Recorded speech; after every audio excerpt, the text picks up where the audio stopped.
कोई व्यक्ति भक्ति भक्ति मार्ग छोड़कर अन्य मार्गों को अपनाते हैं, उनके लिए कहा गया है ना। जैसे आध्यात्मिक उत्थान के अन्य दो मार्ग और हैं, जो कि हैं ज्ञान और योग, है ना। अष्टांग योग, योग मतलब ध्यान, अष्टांग योग। तो अष्टांग योग वाला मार्ग एक है ज्ञान मार्ग। ज्ञान मार्ग मतलब ये नहीं कि ज्ञान मार्ग नहीं अपनाना, मतलब भक्त लोग कोई ज्ञान नहीं होता है, भक्त लोग ज्ञान में जाते नहीं है। वहाँ ज्ञान मार्ग एक्चुअली, ज्ञान शब्द वो ज्ञान फिलोसॉफी के ऊपर है। क्योंकि वो ज्ञान मार्गी जो होते हैं वो यानी कि अ, भक्ति नहीं, भक्ति के कार्य नहीं करना, और ज्ञान प्राप्त करके केवल ज्ञान के द्वारा ही, उनका अनुशीलन भी ज्ञान है। जैसे हमारा अनुशीलन क्या है, हम नाम जप कर रहे हैं, कथा सुन रहे हैं, सेवा कर रहे हैं, है ना, ऐसे। लेकिन उनका अनुशीलन क्या है, बस ज्ञान की चर्चा करते जाओ, है ना, और उस ज्ञान की चर्चा करते करते ही बस, और संसार की चीजों को त्याग कर और वो निराकार ब्रह्म ज्योति में लीन होना। तो वो दिव्य ज्ञान में मतलब तत्व ज्ञान आदि, भगवत तत्व ज्ञान आदि वो सब हासिल करने के लिए वो प्रयास करते हैं। तो निराकार ब्रह्म ज्योति तक ही मतलब पहुंच पाते हैं, इसके ऊपर उनकी अनुभूति हो ही नहीं पाती। क्योंकि भगवान श्री कृष्ण का ज्ञान तो भक्ति के द्वारा ही प्राप्त होता है। तो वो केवल उसी में ज्ञान के ही अनुशीलन में लगे रहते हैं, इसीलिए उनको ज्ञान मार्गी कहते हैं। ठीक है। और भक्ति मार्गी मतलब जो भक्ति यानी प्रेममयी सेवा। जब भी भक्ति की बात आती है तो प्रेममयी सेवा भक्ति का अर्थ है, श्रील प्रभुपाद जी ने बताया, है ना। तो भक्ति मीन्स प्रेममयी सेवा। तो प्रेममयी सेवा का मार्ग है ये। तो कोई इस प्रेममयी सेवा को न करके केवल बस नहीं नहीं कोई कुछ करेगा नहीं। क्योंकि मायावादी लोग या ये निराकारवादी लोग क्या सोचते हैं कि कुछ भी करना, अपनी इंद्रियों से कुछ कार्य करना मतलब वो कार्य भौतिक ही होगा। ये उनकी गलत फहमी होती है।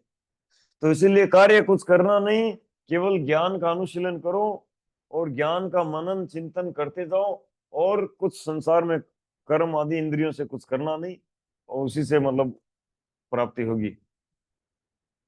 तो इसीलिए उनको कहा गया ज्ञान मार्गी। ठीक है। लेकिन भक्ति मार्ग में क्या होता है, भक्ति मीन्स प्रेम में सेवा।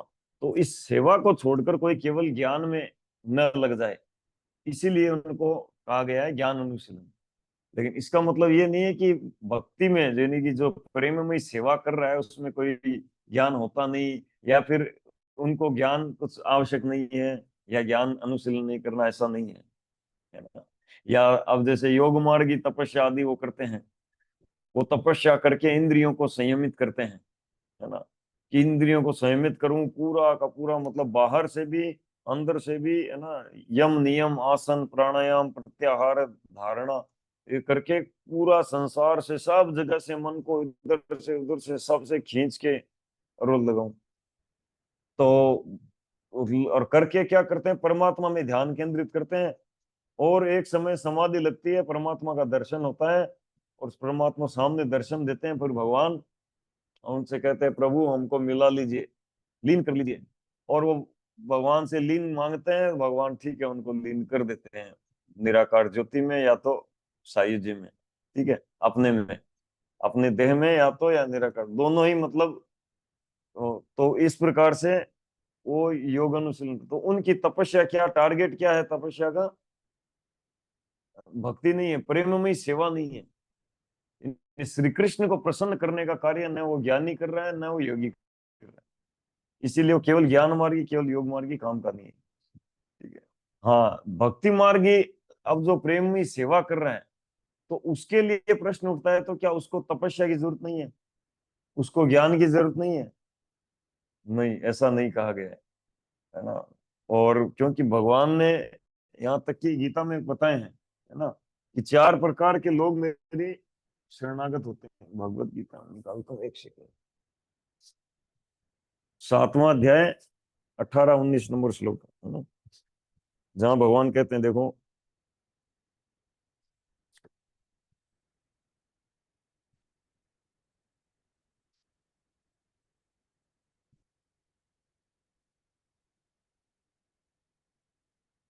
चार प्रकार के लोग मेरे शरणागत होते हैं ना, आर्त अर्थार्थी जिज्ञासु ज्ञानी।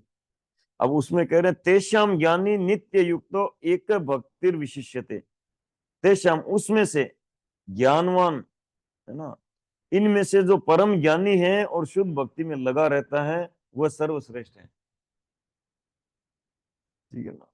तो ज्ञानी जो है वो एक भक्ति विशिष्यते, और ज्ञान के साथ जो भक्ति में लगा हुआ है वो विशेष है बोले भगवान बताएं। यद्यपि चार प्रकार के लोग मेरे शरण में आते हैं, लेकिन जो ज्ञान के साथ भक्ति कर रहा है वो विशेष है। भगवान बोले तेषाम ज्ञानी नित्य युक्त है एक भक्ति विशिष्यते, प्रियो ही ज्ञानिनो अत्यर्थम अहम सच मम प्रिय। वह सर्वश्रेष्ठ है क्योंकि मैं उसे अत्यंत प्रिय हूं और वह मुझे प्रिय है। ठीक है ना। तो इसीलिए, है ना, आलस नहीं करना कि अरे हाँ, और भक्ति में तो कुछ जरूरत नहीं है, कोई ज्ञानी और तपस्या वगैरह की ऐसा ऐसा गलत फहमी कभी नहीं पालना। ठीक है ना। तो भक्ति में भी सब है ना, भक्ति में ये सारी चीजें होती हैं, लेकिन सब चीजें श्री कृष्ण को प्रसन्न करने के टारगेट में होती है। जबकि ये ज्ञानी योगी कर्मी ये लोग क्या करते हैं, ये कर्म ज्ञान योग अनुशीलन करते हैं किस लिए? श्री कृष्ण की प्रसन्नता के लिए नहीं। कर्मी लोग भोग चाहते हैं, ज्ञानी योगी लोग मोक्ष चाहते हैं, या योगी लोग सिद्धियां चाहते हैं। मोक्ष या सिद्धि दो ऑप्शन होते हैं योगी। तो ये उनका टारगेट श्री कृष्ण से पृथक होता है। इसलिए ये जो पृथक तपस्या, पृथक ज्ञान, पृथक कर्म, ये इन सबको वर्जन किया गया है, इनको नहीं करना। ओके। तो और तपस्या के विषय में भी बताया गया है। भगवान कपिल देव भागवतम में कहते हैं तपस्या मेरा प्राण है, तपस्या करने वाला मुझे अत्यंत प्रिय है। भगवान कपिल कहते हैं भागवतम में, है ना, थर्ड कैंटो के लास्ट के चैप्टर में। तो हाँ, बात चल रही थी कि तो इसीलिए भगवान ऋषभ देव कहते हैं, जो फेमस श्लोक है प्रभुपाद जी बार बार कोट करते हैं, ना अयम देहो देह भाजान नृलोके कष्टान कामान अर्हते बिड़ भुजाम ये तपो दिव्यम पुत्र का ये न सत्वम शुद्धेत यस्मात् ब्रह्म सौख्यम त्वनंतम। बहुत सुंदर श्लोक है, एक से एक बढ़कर, और बड़े बड़े भक्त इनको बार बार कोट करके आनंद महसूस करते हैं भगवान ऋषभ देव के श्लोकों को, है ना। कर्मात्मकम ये न शरीर बंधा। तो एक बार खोल ही लेते हैं।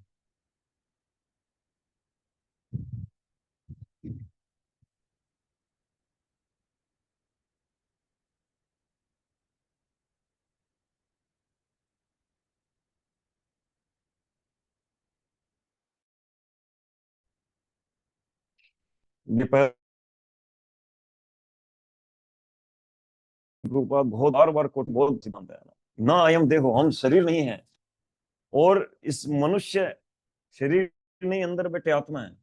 और इस मनुष्य समाज में जिसको शरीर मिला है उसको क्या करना चाहिए? कष्टान कामान न रहते, उसको व्यर्थ में भौतिक कार्यों में कष्ट करके शरीर के वैल्यू को गंवा नहीं देना चाहिए। क्यों? क्योंकि इस भौतिक कार्यों में जो कष्ट करके जो व्यक्ति सुविधाएं प्राप्त करेगा, है ना, व्यक्ति पूरा जीवन भर मेहनत करता है दाम कमाने के लिए, दाम जोड़ता है किस लिए? आहार निद्रा भय मिथुन की सुविधाएं बढ़ाने के लिए। और ये आहार निद्रा भय मिथुन की सुविधाएं भगवान कह रहे हैं कि विड भुजाम ये तो विड भुजा को भी मिलता है, जो अ, विष्ट अमल खाने वाला शुक्र को भी मिलता है आहार निद्रा भय मिथुन, है ना। पशुओं को, पक्षियों को, चिंटियों को, है ना, कुत्ता बिल्ली सबको मिलता है, सबको खाने को मिलता है ना। हम घर में पनीर की सब्जी खा के जो आस्वादन ले रहे हैं, वो फेंकी हुई रोटी खाकर उतना ही आस्वादन ले रहे हैं। रियलाइजेशन सेम है, हमारी नजर में स्टैंडर्ड का फर्क है, लेकिन रियलाइजेशन सेम है ना। और अगर स्टैंडर्ड की बात करें तो देवता लोग जब हम मनुष्यों को देखते हैं तो हम सब कुकर सुकर जैसे नजर आते हैं। है ना। हमारा जो शरीर है वो ऐसा कप पित्त वायु वाला ही बना हुआ है। देवताओं का शरीर आग्नेय शरीर। तो देवता लोग जब हमको देखते हैं तो कहते हैं अरे रे रे रे रे, मनुष्य छी छी। मनुष्य को नीचा देखते हैं वो। बहुत मतलब मनुष्य मीन्स जैसे हमारे लिए हम जैसे सूअरों को सोचते हैं ना, सुअर, अरे कुत्ता, अरे रे, ऐसे देवता लोग हम लोगों को देखते हैं सब सोचते हैं मनुष्य अच्छी अच्छी। नीचे, है ना। तो इसीलिए ये मत सोचिए कि हम हाई स्टैंडर्ड में। और फिर विड़ भुजाम, है ना, तो ये सुविधाएं तो उनको प्राप्त है। तो करना क्या है, तपो दिव्यम, तपस्या करो, लेकिन दिव्य तपस्या, यानी कि भक्ति में श्री कृष्ण की प्रसन्नता जिन कार्यों में है वो करो। ये नहीं कि अपने मन मुताबिक अपने प्लान से मैं भूखा रहूंगा, मैं ये करूंगा, है ना। तो ऐसी तपस्या जो है वो रजोगुणी तमोगुणी तपस्या कहलाती है। ये ज्यादा से ज्यादा कोई किसी परोपकार के लिए कोई तपस्या करेगा तो सतोगुणी तपस्या कहलाएगी। लेकिन जब श्री कृष्ण की प्रसन्नता के लिए तपस्या की जाती है तो दिव्य तपस्या कहलाती है। ओके, तो दिव्य तपस्या करो तो क्या होगा उससे, एग्जिस्टेंस, हमारी जो चेतना है, सत्वम, वो शुद्ध होगी। और उससे क्या होगा, शुद्ध होने से क्या होगा, जब चेतना शुद्ध होगी तब आध्यात्मिक सुख का आस्वादन करेंगे। और वो आध्यात्मिक सुख कितने समय के लिए मिलेगा, अनंतम, हमेशा। और मिलता रहेगा, बढ़ता रहेगा।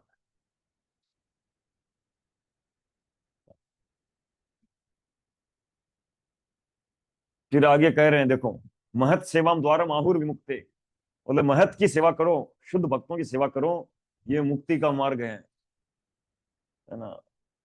और तमो द्वारम योषिताम संगी संगम, अगर नरक में जाना है तो स्त्रियों के जो संग करने वाले या स्त्री संगी, है ना, या स्त्रियों में आसक्त, या स्त्रियों के प्रति आसक्त होना, ये योषिताम संगी संगम, तमो द्वारम। अगर अपनी दुर्गति कराना चाहते हैं तो फिर इस संसार में आसक्त होकर, है ना, और ऐसे व्यक्तियों का संग करो। ठीक है, यानी अभक्तों का संग करना।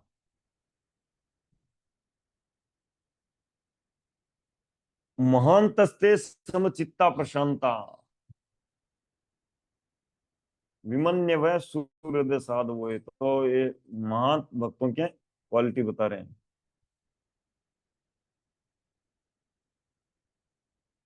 फिर कह रहे हैं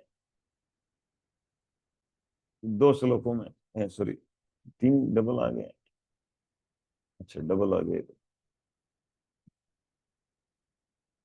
जो लोग कृष्ण चेतना को पुनर्जीवित करने तथा अपना ईश्वर प्रेम बढ़ाने के इच्छुक हैं, वे ऐसा कुछ नहीं करना चाहते जो श्री कृष्ण से संबंधित न हो, है ना।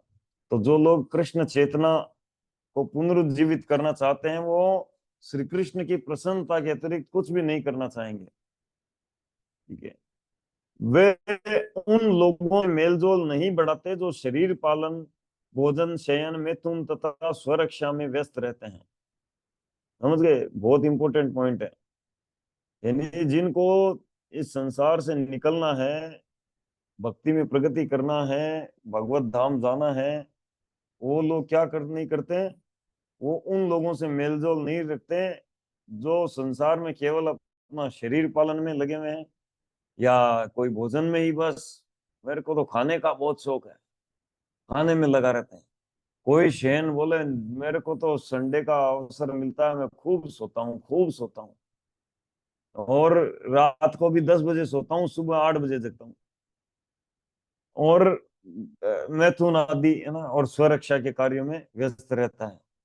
तो ऐसे वे गृहस्थ होते हुए भी अपने घर बार के प्रति आसक्त नहीं होते। तो ऐसे लोगों के प्रति तो आसक्त होता ही नहीं है। तो कोई कहे हम तो गृहस्थ हैं, हमको तो मतलब ये चीजें करना पड़ता है, करना पड़ता है। तो ठीक है, करना पड़ता है, जितने जहां करना पड़ता है, जहां पे हैव टू लगता है, यानी पड़ता है ना, वहां तक भगवान देखेंगे, वो तो भावग्राही है, अंदर बैठे हैं। तो वहां तक भगवान देखेंगे, उसको प्रभाव उसको कम करेंगे। लेकिन उसका जब एडवांटेज लेंगे, नहीं नहीं हमें तो छूट है, हम तो गृहस्थ हैं, हमें तो ये सब करना ही रहेगा, और खूब मेलजोल रख रहे हैं दुनियादारी के साथ, दुनिया के लोगों के साथ, तो फिर उनके वो जहां जाएंगे वहीं हमको ले जाएंगे। और तो इसीलिए गृहस्थ होते हुए भी घर बार के प्रति आसक्त नहीं होते, ठीक है। और वे पत्नी, संतान, मित्र अथवा धन में भी आसक्त नहीं होते, किंतु उसके साथ ही वे अपने कर्तव्य के प्रति अन्य मनस्क नहीं रहते। ऐसे पुरुष अपने जीवन निर्वाह के लिए जितना धन चाहिए उतना ही संग्रह करते हैं। बहुत सुंदर उपदेश है भगवान ऋषभ देव का। अभी हम शॉर्ट में समराइज कर रहे हैं, जब 5वां स्कंद चर्चा करेंगे तब डिटेल में करेंगे। अब देखिए, नूनम प्रमत्त कुरुते विक्रम। जो प्रमति मतलब जब मनुष्य इंद्रिय तृप्ति कोई जीवन का लक्ष्य मान बैठता है, तो वह भौतिक रहन सहन के पीछे प्रमत्त होकर सभी प्रकार के पाप कर्मों में प्रवृत्त होता है। तो कोई मान लो प्रश्न उठे कि दुनियादारी ये सब लोग संसार में ऐसा क्यों करते हैं, इनका मतलब संग नहीं करना चाहिए, ठीक है, लेकिन ये ऐसे क्यों है? तो इसका कारण बता रहे हैं। जब इंद्रिय तृप्ति कोई जीवन का लक्ष्य मान बैठता है, और यही अभी संसार में पूरा दुर्भाग्य है। आप किसी को भी उठाकर पूछोगे आपके जीवन का लक्ष्य क्या है, तो पता चलेगा इंद्रिय तृप्ति उनके जीवन का लक्ष्य है ना।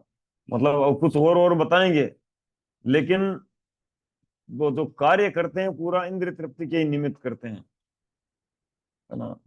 और इवन श्रील प्रभुपाद कहते हैं कि जो व्यक्ति भौतिक परोपकार में लगा हुआ है ना, तो वो भी इंद्रिय तृप्ति कर रहा है। वो क्या इंद्रिय तृप्ति है? बोले विस्तीर्ण इंद्रिय तृप्ति, है ना। जैसे सामान्य व्यक्ति अपनी इंद्रियों को तृप्ति में लगा हुआ है, और वो संसार की इंद्रियों की तृप्ति में लगा हुआ है। लो भी, किसी को ये करा दो, किसी का वो करा दो, है ना, शादी करा दो, किसी का ये करा दो, किसी का वो करा दो। अरे लोगों को संसार से निकलने का मार्ग बताना चाहिए, और उनको संसार में फंसाने में लगा है, क्योंकि खुद फंसा हुआ है ना। तो वो ऐसा इंद्रिय तृप्ति मूलक परोपकार भी विस्तीर्ण इंद्रिय तृप्ति कहलाता है, जो इंद्रिय तृप्ति की सुविधाएं प्रदान करता है। तो भौतिक रहन सहन के पीछे प्रमत्त होकर, हाँ, जब मनुष्य इंद्रिय तृप्ति को ही जीवन का लक्ष्य मान बैठता है, तो भौतिक रहन सहन के पीछे प्रमत्त होकर सभी प्रकार के पाप कर्मों में प्रवृत्त होता है, ठीक है। अब कई बार प्रश्न उठता है कि पाप कर्म क्यों करता है? कि जब कोई इंद्रिय तृप्ति को जीवन का लक्ष्य मान लेता है, या दूसरे शब्दों में बस इंद्रिय तृप्ति करना ही उसका इंटेंस है, तो वो व्यक्ति पाप की परवाह नहीं करता। यद्यपि वो सुना है कहीं से, या अंदर पता है, अंदर से आवाज आती है, भगवान परमात्मा रूप में अंदर से धिक्कारते हैं कि ये पाप का कार्य है, लेकिन उसमें वो कतराता नहीं है। क्यों? क्योंकि इंद्रिय तृप्ति की वो पूरा एकदम इंटेंस बिठा रखा है, ठीक है ना। वह नहीं जानता कि अपने विगत पाप कर्मों के कारण ही उसे यह क्षण भंगुर शरीर प्राप्त हुआ है, जो दुखों की खान है। वास्तव में जीवात्मा को भौतिक देह नहीं मिलनी चाहिए थी, किंतु इंद्रिय तृप्ति के लिए ऐसा हुआ है। इंद्रिय तृप्ति के लिए ही भौतिक देह मिला है। अतः मैं जानता हूं कि बुद्धिमान प्राणी के लिए यह शोभा नहीं देता कि वह पुनः इंद्रिय तृप्ति के कार्य में प्रवृत्त हो, जिससे एक के बाद दूसरा शरीर उसे प्राप्त होता रहे। न साधु मन ने यद आत्मनो यह असन अपि क्लेश आस देह। ओके, अब अगले श्लोक में देखिए, जब तक जीव को आत्म तत्व की जिज्ञासा नहीं होती, तब तक उसे अज्ञान जन्य कष्ट भोगने पड़ते हैं, और उसकी पराजय होती रहती है। यानी जब तक आत्म तत्व की जिज्ञासा नहीं होती, तब तक उसको संसार में कष्ट लेने ही पड़ते हैं, अज्ञान जन्य। कर्म का फल पाप अथवा पुण्य कुछ भी हो सकता है। यदि मनुष्य किसी कर्म में व्यस्त रहता है, तो उसका मन सकाम कर्म में रंगा हुआ कहा जाता है। ठीक है। यानी कर्म चाहे पाप हो चाहे पुण्य हो, दोनों ही कर्म ही है, और उसका फल बांधेगा, और उसको कर्मों में रंगा हुआ कहा जाएगा, है ना। और जब तक मनुष्य अशुद्ध रहता है, चेतना अस्पष्ट रहती है, और जब तक मनुष्य सकाम कर्मों में लगा रहेगा, तब तक उसे देह धारण करनी पड़ती है। कर्मात्मकम ये न शरीर बंधा। जब तक कर्मात्मकम रहेंगे, ठीक है ना, कर्मात्मकम मीन्स, कर्म मीन्स सकाम कर्म। जब भी कर्म की बात आती है तो कर्म मीन्स सकाम कर्म, यानी फल की इच्छा से किए जाने वाले अनुष्ठानिक कार्य। ठीक है ना, ये व्रत करो ये मिलेगा, ये तपस्या करो ये मिलेगा, है ना, ये दान करो ये मिलेगा, ये इसको कहते हैं कर्म। ठीक है। और साथ साथ व्यक्ति वृत्ति परक कार्य जो पुरुषार्थ कहलाते हैं वो, है ना। तो वृत्ति परक कार्य और ये अनुष्ठानिक कार्य, इनको जब तक करता रहेगा तब तक व्यक्ति को शरीर लेना पड़ेगा। यहाँ बहुत सारे भक्तों को देखते हैं, तो जो कि भक्ति मार्ग में आ गए फिर भी सकाम कर्मों को नहीं छोड़ पा रहे। दीक्षा ले लिया, है ना, प्रमाणिक गुरु मिल गए, फिर भी सकाम कर्मों में लगे हुए हैं। कितने दुर्भाग्यशाली हैं। तो सकाम कर्म में जब तक लगेंगे तब तक एक के बाद एक देह लेना पड़ेगा। यानी दूसरे शब्दों में, जब तक सकाम कर्म करेंगे, यमदूतों के हत्थे चढ़ने से बच नहीं पाएंगे। ठीक है ना। हाँ, ये बात और है कि आपकी आत्मा जो है हमारी, वो जितनी प्रगति करी है, भले 1-2% प्रगति करी हो, वो प्रगति बनी रहेगी। लेकिन जो उस बीच में जो, है ना, हम इधर उधर सकाम कर्मों का घालमेल करते हैं ना बीच में भक्ति के कार्य में, तो सकाम कर्म का रिजल्ट भी फिर लेना पड़ेगा, उसमें फंस जाएंगे फिर। ओके। तो ऐसे बहुत सुंदर सुंदर उपदेश हैं। और आगे कहते हैं, गुरु न सस्यात स्वजनो न सस्यात, देवम न सस्यात न पतिम सस्यात। उसे व्यक्ति को गुरु नहीं बनना चाहिए, माता नहीं बनना चाहिए, पिता नहीं बनना चाहिए, पति नहीं बनना चाहिए, यदि वो अपने आश्रितों को भगवान के शरणागत न कर सके, उन्हें मृत्यु से न बचा सके। न मोचयेद्य समुपेत्य मृत्युम। अगर उनको मृत्यु से नहीं बचा सके, तो व्यक्ति को गुरु पिता जननी, है ना, जननी आदि, स्वजन आदि, पति नहीं बनना चाहिए। और अगर बने हैं तो फिर इस जिम्मेदारी को निभाओ। ये नहीं कि उनको छोड़ दो और हम अपना भजन करते रहें। लेकिन इसका मतलब ये भी नहीं कि अपना भजन छोड़कर और उनको पीछे लग जाओ। क्योंकि हमारे जो सबॉर्डिनेट होते हैं, वो हमारे बोलने से ज्यादा हमारे करने को फॉलो करते हैं, है ना। तो इसीलिए हम ईमानदार अच्छा भक्त बने, तब क्या होगा कि वो हमको फॉलो करेंगे। अगर मान लो ठीक है सुकृतिवान नहीं है और अभी नहीं भी करा, लेकिन कम से कम ये तो याद रखेंगे कि हाँ हमारे पिताजी हमारी माता, है ना, बहुत ही मतलब ईमानदारी से गुरु के वचनों का पालन करते थे, अपनी साधना में अपने नियमों में कभी नहीं। तो जो भक्त नहीं है वो भी प्रशंसा करेंगे। जैसे हमारे कई रिलेटिव हैं, वो उनके, जैसे मान लो उनके परिवार के लोग इधर उधर दूसरे कहीं जुड़े हुए हैं, है ना, अप्रामाणिक संस्थाओं से, अप्रामाणिक आदि कहीं से। तो जो कई उनमें जो ऐसा जो बोलते हैं ना बुद्धिमान व्यक्ति जो है ना परिवार में से कोई, वो एक बात जरूर बोलते हैं कि मैं एक बात देखा है कि आप लोग सब जो है वो बोलते कुछ हो करते कुछ हो, लेकिन ये देखो ये लोग इस्कॉन से जुड़े ना, ये अपना नियम में कभी नहीं, अपना नियम नहीं तोड़ते, अपना नियम के पक्के हैं। अपनी माला करना, अपना मतलब प्याज लहसुन नहीं खाना तो नहीं खाना, चाय कॉफी नहीं पीना नहीं पीना। आप सब लोग जो है कॉम्प्रोमाइज कर लेते हो, है ना, आप छोड़ते हो फिर पकड़ते हो, इधर ये करते हो वो करते हो, है ना, बोलते कुछ हो करते कुछ हो, डुप्लीसिटी चलती है। लेकिन ये लोग देखो नहीं करते। तो वो व्यक्ति भी मतलब धीरे धीरे आकृष्ट होता है हमारे व्यवहार को देखकर। और वैसे गीता में भगवान ने बताया ही है कि जो हमारे साथ रहने वाले होते हैं, जो भक्तों के साथ रहने वाले होते हैं, आसपास रहने वाले होते हैं, वो व्यवहार से ही, भक्तों के व्यवहार से ही वो भक्त बनने का चांस है, उपदेशों से नहीं होंगे इतना। उपदेश बहुत कम काम करेंगे, व्यवहार ही ज्यादा काम करेगा। जब हमारे व्यवहार में परिवर्तन देखेंगे कि अरे इनकी बचपन से इतनी बैड हैबिट थी वो छूट गई, और देखो ये कितना और कितने दिव्य गुण इनके अंदर, देखो ये ऐसे मतलब नम्र है, ऐसा मतलब है, ऐसा हम्बल है। ये इसमें मतलब कोई अपमान किया, गाली दिया, कुछ नहीं बोले, सहन कर लेते हैं। इस प्रकार के जो गुणों को जब देखेंगे अनुकूल, तब वो लोग आकृष्ट होंगे, है ना, और वो लोग भी फिर जुड़ेंगे। ओके। तो इस प्रकार भगवान ऋषभ देव की शिक्षा हमने चर्चा की। कल से फिर अगले अवतार के बारे में चर्चा करेंगे। Any question, any comment?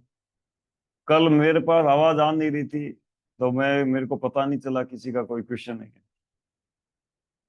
तो कोई अगर कल वाला भी कोई प्रश्न किसी का रहा हो, पूछना चाहे तो बता सकते। हरे कृष्ण प्रभु जी, साधु प्रणाम। हाँ, हरे प्रभु कृष्णा, जी, मेरे प्रणाम। नॉर्मल क्वेश्चन थे। एक तो आपने जो सिद्धियां बताई थी, चार सिद्धियां, उसमें जो भवदक था ना, उसको थोड़ा एक्सप्लेन कर दीजिए। सिद्धियां बताई थी, मतलब उपाधियां नहीं बताई नहीं, थी ना, चार। संन्यास आश्रम के ये चार सोपान हैं, ठीक है ना। कुटीचक, हाँ। बहुधक, परिव्राजकाचार्य और परमहंस। हम्म। तो ये कुटीचक और बहुधक के बारे में श्रील प्रभुपाद ने लिखा, मैं बहुत साल पहले, उस समय शायद, उस समय नोट, वन नोट में नोट नहीं करते थे, तो डायरी वगैरह में करते थे। हाँ, उसमें लिखा ना कुटीचक बहुधक। तो कुटीचक और बहुधक के बारे में बहुत साल पहले पढ़ा था मैं, शायद 10-12 साल पहले। संन्यास, लेकिन उसका मेरे को याद नहीं है। जैसे उसमें ये था, उनमें से एक ये है कि जो नगर में ही रहता है, अब वो कुटीचक है या बहुधक ऐसा कुछ है। और एक जो नगर में रहता है, मांग कर खाता है, एक जो ऐसा करके कुछ है, याद नहीं आ रहा। बाकी परिव्राजकाचार्य मतलब जो भ्रमण करता है ना। और परमहंस जो सबसे मतलब टॉप का लेवल है, जो कि प्रकृति के गुणों से ऊपर उठ जाता है, तो परमहंस अवस्था आती है। तो जैसे प्रभु जी, सिद्धि की तो दोनों उपाधियां लगती है ना, परिव्रजाचार्य और ये दोनों हाँ, बता रहे हैं। तो क्योंकि हमारे कृष्ण भावनामृत आंदोलन में परमहंस हैं, लेकिन प्रचार के लिए वो परिव्राजक हैं, ठीक है। उन्होंने प्रचार करा पूरे वर्ल्ड में, हाँ, इसलिए उनको इसीलिए इसीलिए पहले परमहंस शब्द लगता है, बाद में परिव्राजक शब्द लगता है। यानी ये कि नहीं कि यानी परमहंस होकर परिव्राजक नहीं वृत्ति को प्रभु जी, अपनाते हैं। पहले पहले परम, बाद में परमहंस लगता है उनको। जो हम प्रेम ध्वनि करते हैं ना लास्ट में, मंगला आरती के बाद में, तब उसमें आता है ना स्टार्टिंग में, जैसे जय, भक्ति सिद्धांत सरस्वती ठाकुर को भी हाँ, जय ओम उनके विष्णुपाद नाम पे परमहंस परिव्राजकाचार्य। पहले परमहंस, फिर हाँ, परिव्राजक। अशोका। ठीक है। और एक प्रभु जी, आपने बताया था शिशु स्तुति, तो उसका रेफरेंस कहाँ मिलेगा?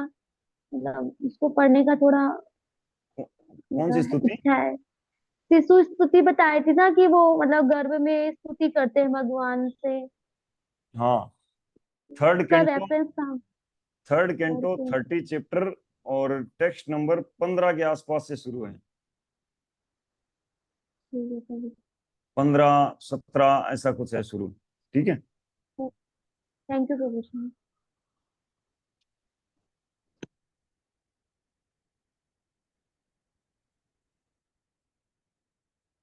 उस समय हम किसमें लिखा करते थे? टेलीफोन डायरी, उसमें लिखा करते थे। संन्यास,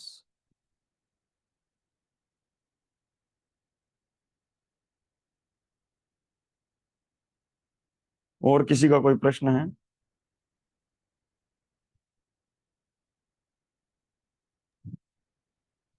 प्रभु जी आपका प्रश्न था। हरे कृष्णा प्रभु जी। हाँ। प्रभु जी, उदयपुर में जो ऋषभ देव गांव का नाम ऋषभ देव है, और ऋषभ देव मंदिर है जहाँ जैन लोग कहते हैं कि ये हमारा मंदिर है, तो उसके बारे में कुछ जानकारी है क्या प्रभु जी? वो करीब अपने आप निकला हुआ मंदिर है जमीन से, 1000-2000 साल पुराना मंदिर है, कोई जानकारी है प्रभु जी? हाँ, पता नहीं, उसका मेरे को जानकारी नहीं है, हो सकता है मतलब पहले बना हो, लेकिन भगवान ऋषभ देव तो बहुत पहले थे, है ना। ये तो 200 करोड़ साल पहले थे। ये तो सृष्टि के प्रारंभ की बात है। स्वयंभू मनु के वंशावली में नाम है इनका। अभी वर्तमान वैवस्वत मनु चल रहा है, ठीक है ना। तो ठीक है, और भागवतम के 5वें स्कंद में, और शायद कोई 7वां या 8वां चैप्टर है ये ना, इसमें दिया गया है, ठीक है ना। भगवान ऋषभ देव अपना जो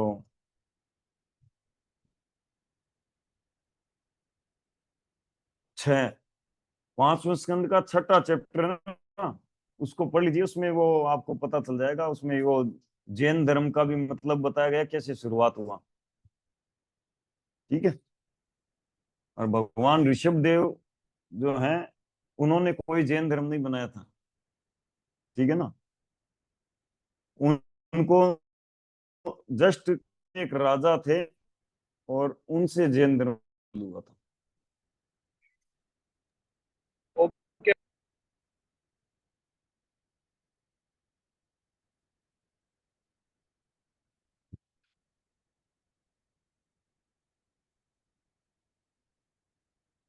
ठीक है, करते हैं।